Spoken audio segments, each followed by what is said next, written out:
everybody, welcome back or welcome to my channel.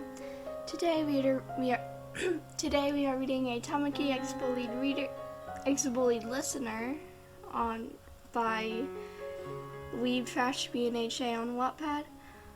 I'm so tired right now, but I have to record. This is 3 parts that I'm gonna smush into one video, so yeah, let's get started. There's some fluff and there's some sensitive subjects in this. A story that took place one spring. Flashback. A story that can only be made between 2 people. Could it be a fairy tale? No. Fairy tales are myths. I don't want to believe what they want me to. As every day in a fairy tale, the sun glistening down on earth as the perfect temperature, there's no cloud in sight, and every ocean to be seen is clear and sparkling magnificently. Today truly does seem like a fairy tale's perfect day. The sun beams through the window next to me, blinding me. I stay still in my desk, watching the gentle wind husk through the trees as it picks up leaves. The leaves dance in the air as if they're doing an airborne waltz. I smile gently, saying how perfect the day is makes my heart flutter. My friend Mario sits next to me, looking out the window as well. It's a pretty nice day today, huh? He says. Yeah, I wish it could stay like this forever. I sigh. Mario nods in agreement. We're having a new kid join our class today, Mario adds. My head perks up in curiosity. A new kid? Where do you hear that? I ask, confused. Last Friday, the teacher told us, but you were sick that day, remember? He turns back to me smiling. Ah, yeah, that must have slipped from my mind. Mario chuckles a bit. The door of the class opens and our teacher begins talking. Remember how I told you all about our new student? Well, here he is. Introduce himself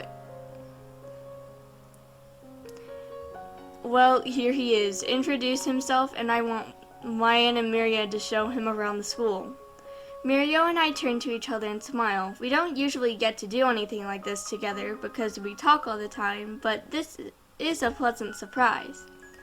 A boy walks into the class with indigo hair and eyes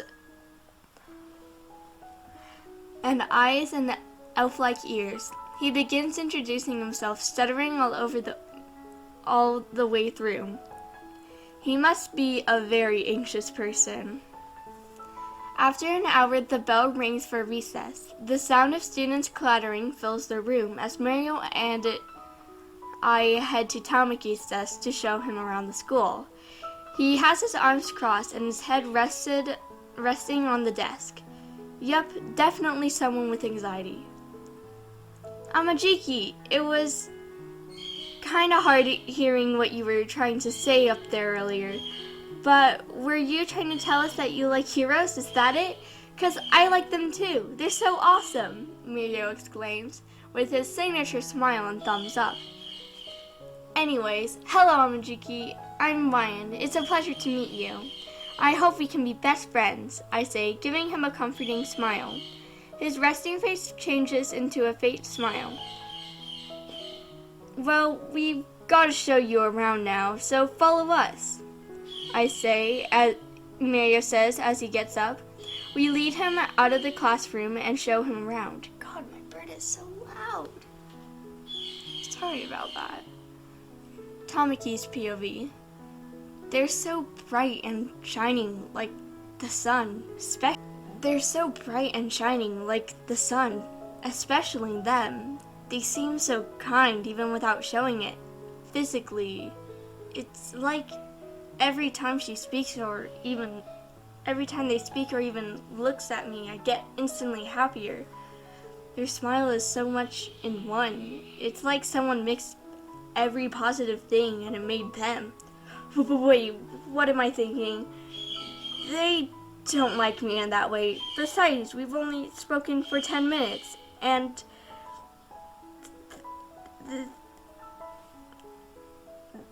they're the only thing I can think about. I'm out of their league anyway. They're so calm and collective, kind, cute. Wait, no, they isn't, I mean, they are, but I sigh, realizing there's no point in fighting what my feelings are. After Muriel and Ryan show me around, we go back to the classroom and talk about heroes. Time skip to a couple months later. Your POV. It's been a couple of months and Tamaki has become one of my closest friends. We had a lot in common already. You two had always dreamt about being heroes and even agreed to be heroes together. Sometimes you'd go over to his house and draw your hero suits. It was until one day Tamaki caught sight of what was really happening at your home. When you refused to put on your gym clothes because it showed your arms and legs, the arms and legs that were covered with bruises and long, thin scars. At the young age of 8, still in the 3rd grade, hiding your family problems wasn't an easy task. Your father was the cause of this, often beating you, but you couldn't hold a candle compared to how many beatings your mother had gotten. It was almost every night where there would be a sound of glass breaking, furniture thrown, screaming, arguing, and then the sounds of your mother's beating.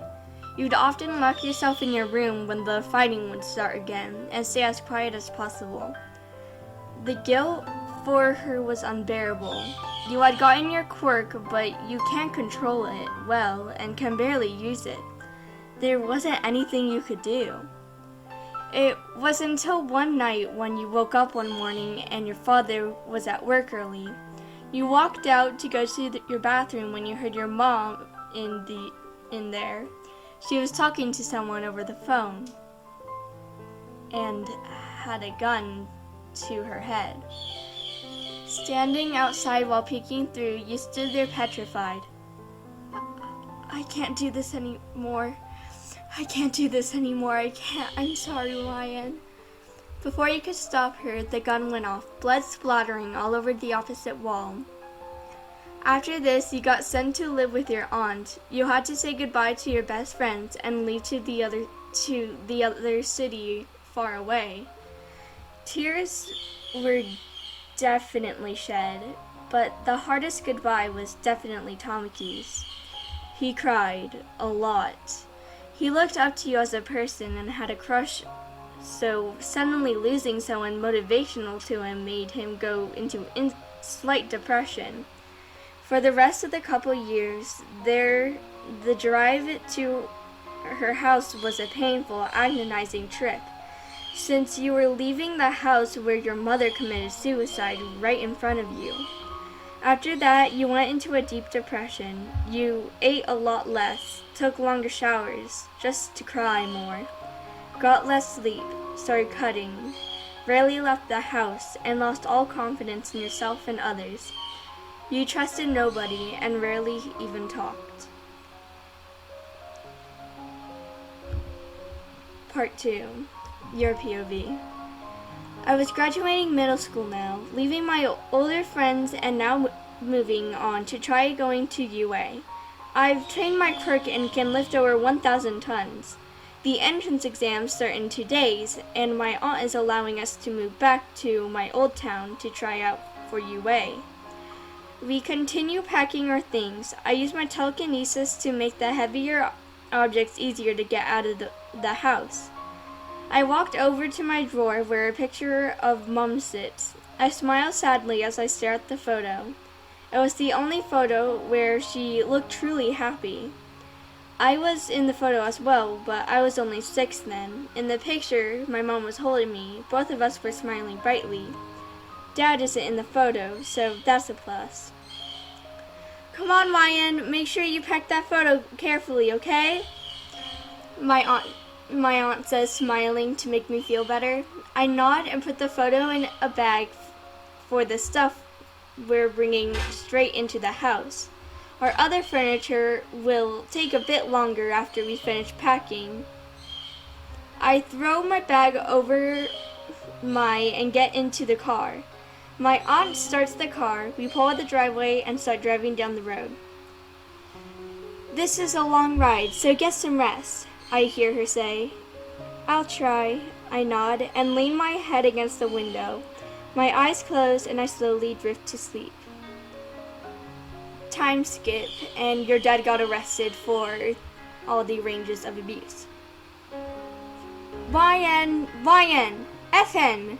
My eyes slowly open without any reaction. I look over to my aunt. We're here, she says. I unbuckle my seatbelt and get out of the car. The greeting sight of my old house makes a shiver go down my spine. Sighing, I open the trunk of the car and pull out a couple, piling them in my hands. Then, walking into the house, the atmosphere of the empty house makes me feel strangely sick. Brushing it off, I put the boxes down and go upstairs to my room. I open the door and walk in, looking around curiously.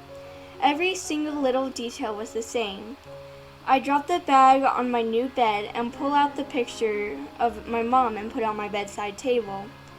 There was only my bedside table and a drawer for my clothes in the room at the moment. Time skip.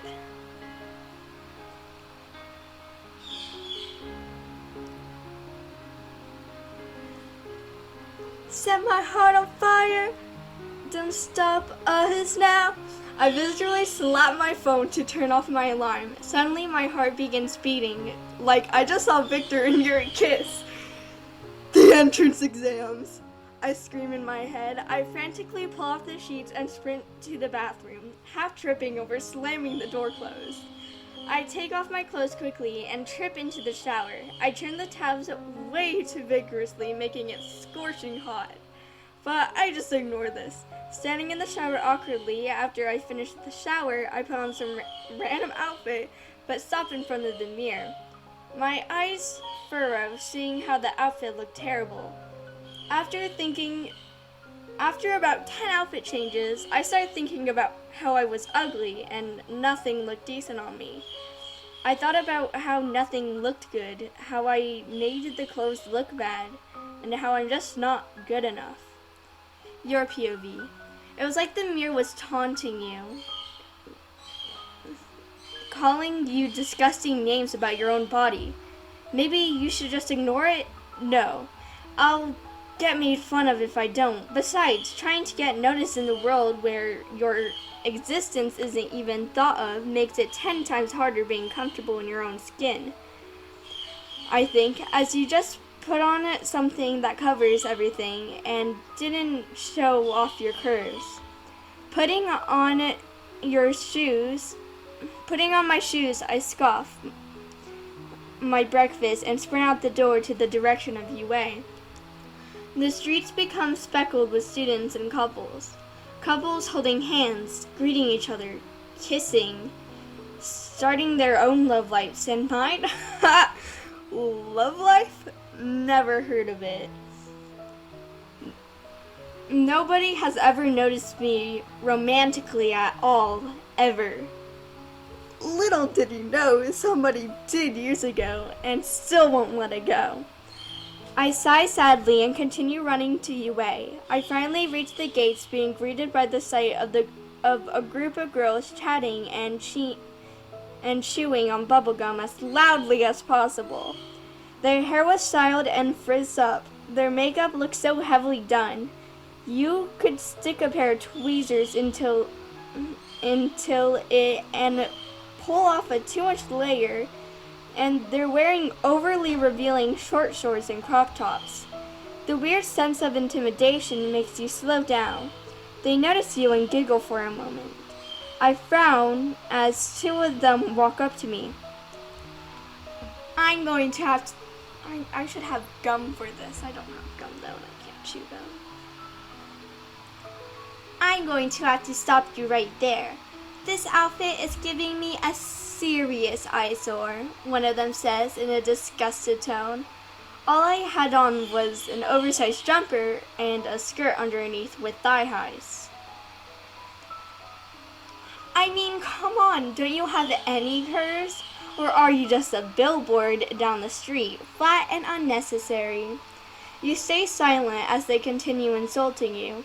The insults don't really dig deep, as you've been called worse before by your father.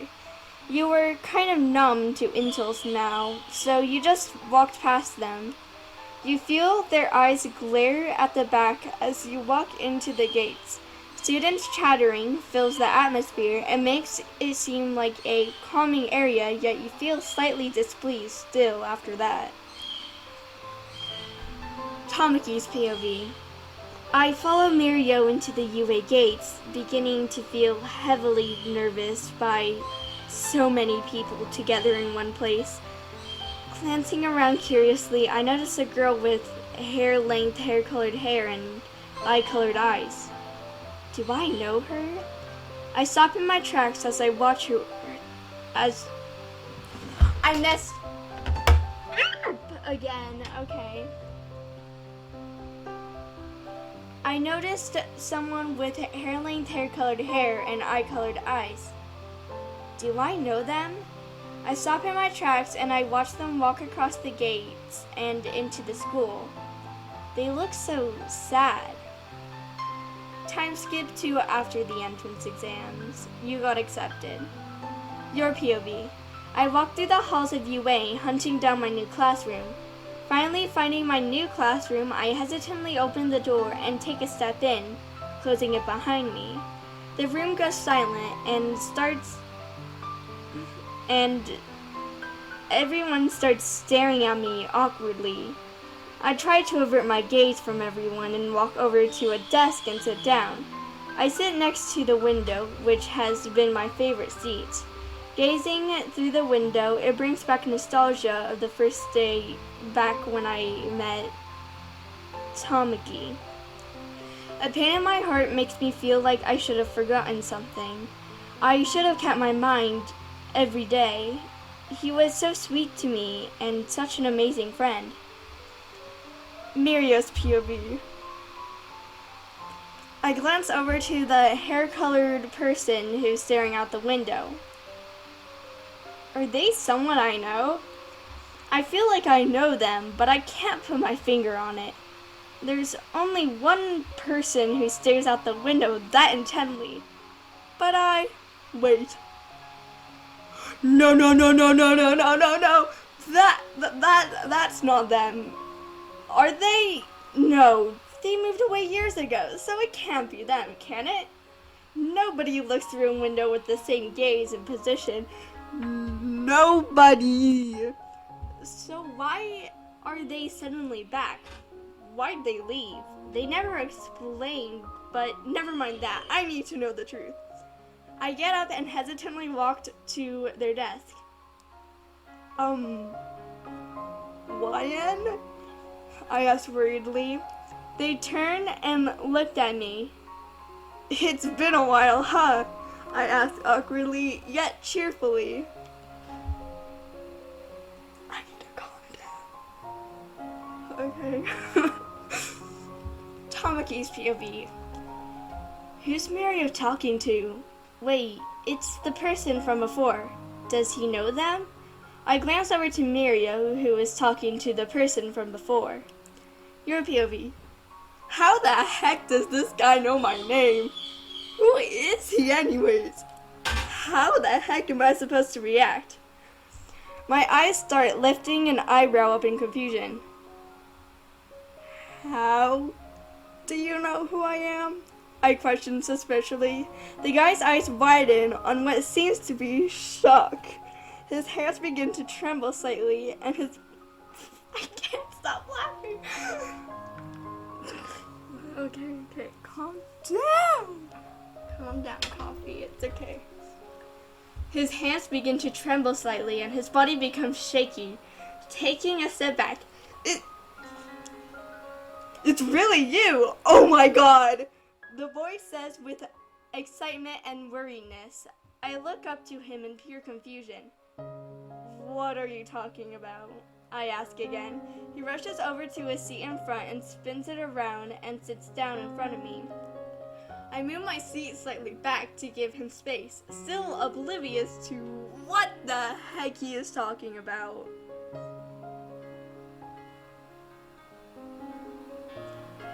I can't believe it's you. It's been so long. Don't you recognize me?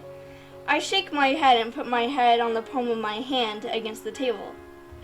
You don't? We used to go to grade school together. I think for a second, but just can't figure out who he is.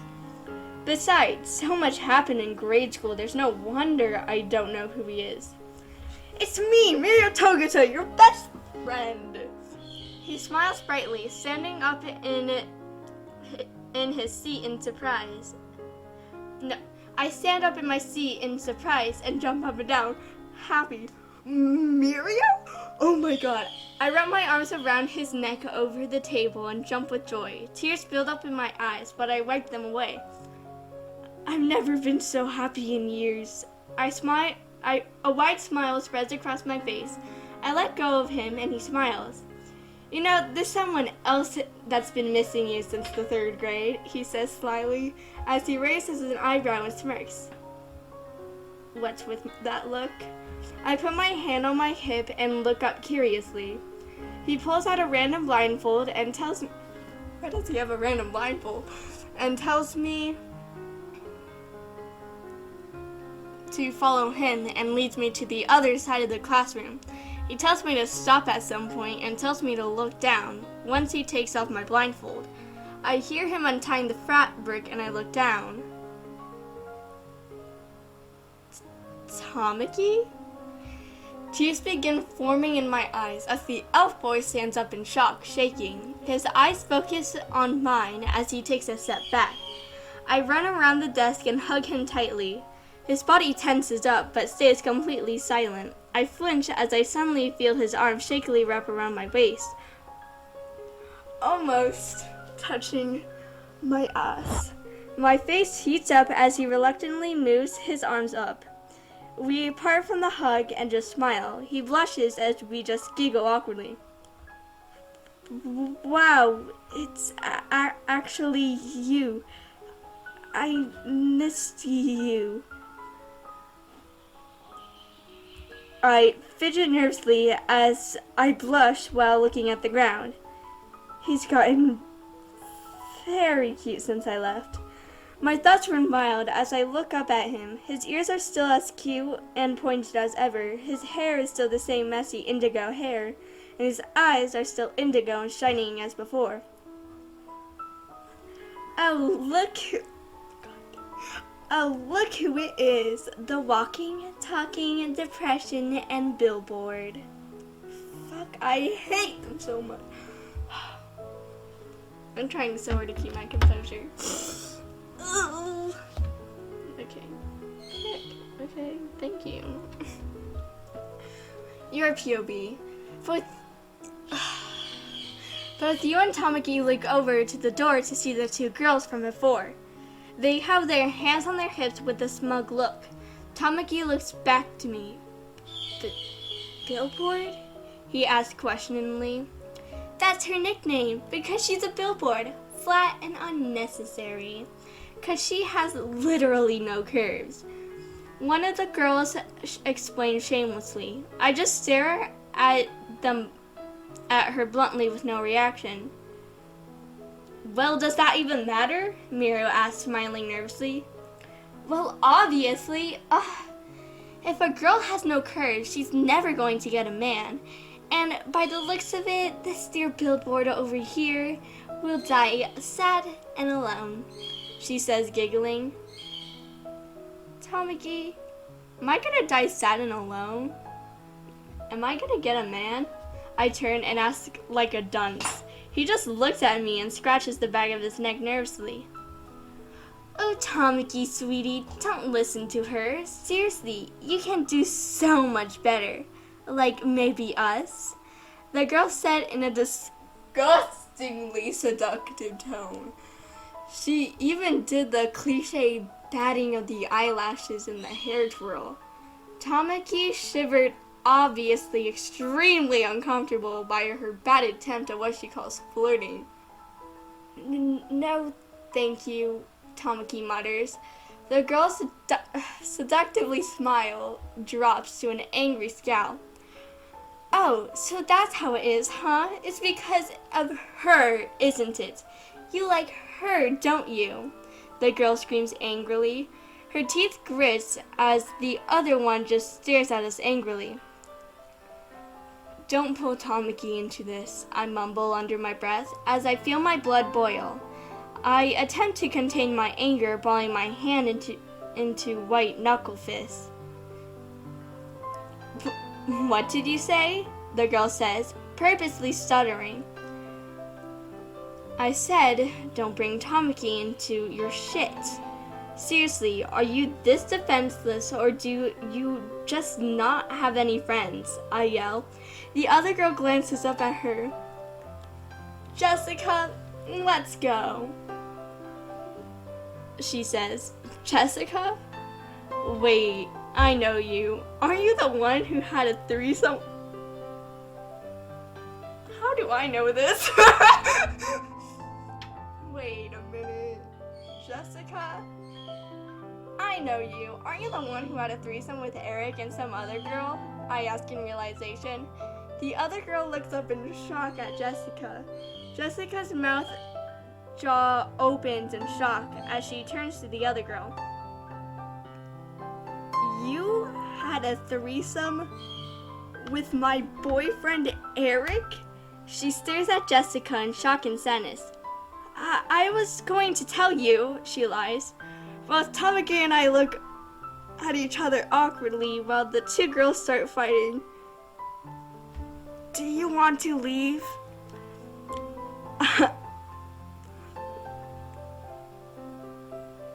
I ask quietly. Tamaki nods slowly. Both of us begin sneaking out while they fight. We close the door behind us and I quickly grab Tamaki's hand. It tenses up immediately and starts shaking. I turn to him in concern. You okay? I ask. He nods, gulping. I nod also, and we make our way back outside. And I pull Tamaki to an extremely large tree where we both sit down under. Hey, Wyan, why did you leave all those years ago? He turns to me. I sit there for a minute, processing how to make it short and easy to tell. Well, when I was younger, my father was abusive and my mother committed suicide because of it, and I got sent to my aunt's up in the city, I briefly put it. He sits there silent as he stares straight forward. I'm sorry, he mumbles. Your sympathy is a lovely privilege to have in my life now, but it unfortunately won't bring back my mother's, I sadly smile. Tamaki looks down at the ground. You're right, but I think you need it, he mumbles. I look up at him in curiosity for what he means. You see, when we were younger, we were great friends, and now we still are. But in complete honesty, I don't want to be your friend, and I still don't want to be now. My heart sinks as I hear that. He never wanted to be my friend. Why not? I ask in a frown. I didn't want to be your friend, but I wanted to be your boyfriend. His voice becomes silent. My heart flies back up and starts fluttering happily. A knot ties in my stomach as I bite my lip. A deep blush forms on my cheeks as the room area becomes completely silent. Suddenly, I lean my head against Tamaki's shoulder, wrapping my arms around his neck. Tamaki slightly jumps and tenses up, trembling. Since I was on the perfect angle, I leaned in to kiss his cheek. Suddenly, Tamaki turns. Our lips smack together. We both are wide-eyed, but I close my eyes and kiss him deeper and more passionately. Tamaki nervously kisses back, but Tamaki nervously kisses back. I climb over him slightly, making Tamaki blush heavily. We break the kiss and pull ourselves up from the ground. Tamaki is still traumatized as I hug him. I was right next to his ear and I whisper something Tamaki could never forget. I'm not gonna read that anyways. I hope you all enjoyed the fan fiction. That was very hard to read anyways. I hope you all enjoy and I'll see you all next time. Bye!